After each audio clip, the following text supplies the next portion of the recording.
A ver, ¿cómo es posible que un pueblecito en los Andes pueda contarnos la historia de una nación entera?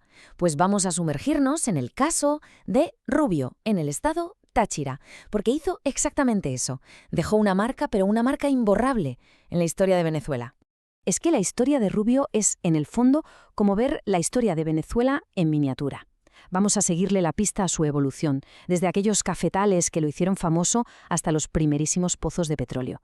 Es un reflejo casi perfecto de cómo se transformó el país entero. Bueno, para empezar, tenemos que viajar bastante atrás en el tiempo. Mucho antes de que Rubio se llamara Rubio, nos vamos al fértil Valle de Canea, que fue el hogar de sus primerísimos habitantes. Aquí, durante generaciones, vivieron y prosperaron los pueblos caneas y carapos. Crearon un vínculo profundísimo con esta tierra. Y esa conexión, sin saberlo, puso la primera piedra para todo lo que estaba por venir. Y aquí llega el punto de inflexión. En 1794, don Gervasio Rubio compra estas tierras, y a partir de ahí, todo es un ascenso constante.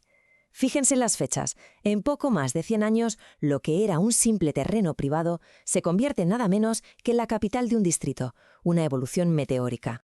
Pero, claro, el crecimiento de Rubio no se debió solo a nombramientos oficiales. No. Hubo algo más. Un cultivo al que llamaban el oro verde de los Andes fue lo que de verdad lo lanzó al estrellato mundial.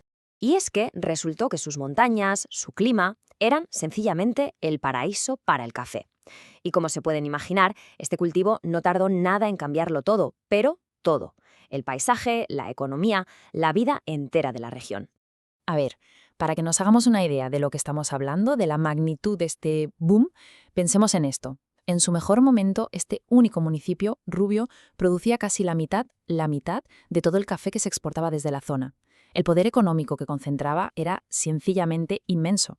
O sea que el café de Rubio no se quedó solo en enriquecer a la gente de allí, fue mucho más allá. Consiguió conectar esa zona remota de los Andes venezolanos con el resto del mundo. Creó rutas comerciales que eran vitales, llevando ese café a Europa y a Norteamérica, y curiosamente pasando por la vecina Colombia. Y cuando todo parecía girar en torno al café, de repente un desastre natural lo cambia todo. Un terremoto, de forma totalmente inesperada, da el pistoletazo de salida al siguiente gran capítulo económico de Venezuela. ¿Y la chispa dónde se encendió? Pues sí, aquí mismo, en Rubio.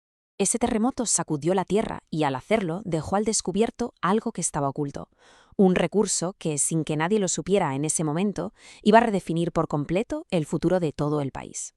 Y esto es fascinante porque mucho antes de que aparecieran las grandes multinacionales del petróleo que todos conocemos, fue un grupo de venezolanos de allí, del Táchira, el que tuvo la visión de crear la primera compañía petrolera del país. Una auténtica hazaña. La verdad es que la historia de cómo se fundó es el ABC del emprendimiento, pura visión empresarial. Primero, el terremoto revela el petróleo. Segundo, un tal Manuel Antonio Pulido no se lo piensa dos veces, solicita la concesión y se la dan. Y tercero, junto a otros empresarios locales, ponen dinero y montan la compañía. Ver la oportunidad y lanzarse a por ella. Pero ojo, la Petrolia no fue solo la primera en llegar, es que fue pionera en todo. En todo. Construyeron la primera refinería del país, fueron los primeros en usar bombeo mecánico, los primeros en exportar, incluso fueron la primera empresa venezolana en mandar a alguien fuera a formarse técnicamente. Vamos, que sentaron las bases de toda la industria petrolera que vendría después. Claro, con toda esta riqueza que entraba primero del café y luego del petróleo, el dinero no se quedó solo en los bancos o en los libros de contabilidad. No, se vio. Se materializó en la propia ciudad en su construcción, y eso le fue dando una identidad completamente única. De hecho, fíjense en este apodo, Ciudad Pontálida. Se lo puso un cronista allá por 1888. Y es que define a la perfección el alma de la ciudad, ¿no? Una ciudad definida por sus puentes, por las estructuras que la unen, que la conectan. No solo conectan caminos, sino también su historia. Y estos no son puentes cualquiera. Son como marcadores en el tiempo. Cada uno cuenta una historia. El puente Miranda, de finales del 19, el 24 de julio, ya en 1930, que fue una donación de un presidente, y el de los Carapos, mucho más reciente, la vía principal hacia Colombia.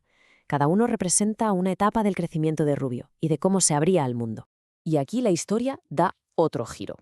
Porque todo este poder, toda esta influencia económica, no se quedó solo en construir puentes y refinerías. No. La influencia de Rubio y de toda la región del Táchira iba a llegar mucho más alto. Iba a llegar ni más ni menos que al cargo más importante del país.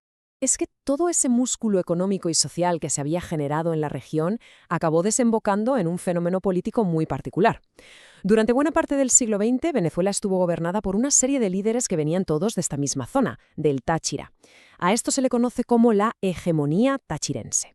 Y aquí está el vínculo directo con nuestra historia. Si miramos esa larguísima lista de presidentes del Táchira, hay uno que destaca, uno de los más influyentes, Carlos Andrés Pérez, que fue presidente 2 veces. ¿Y adivinan dónde nació?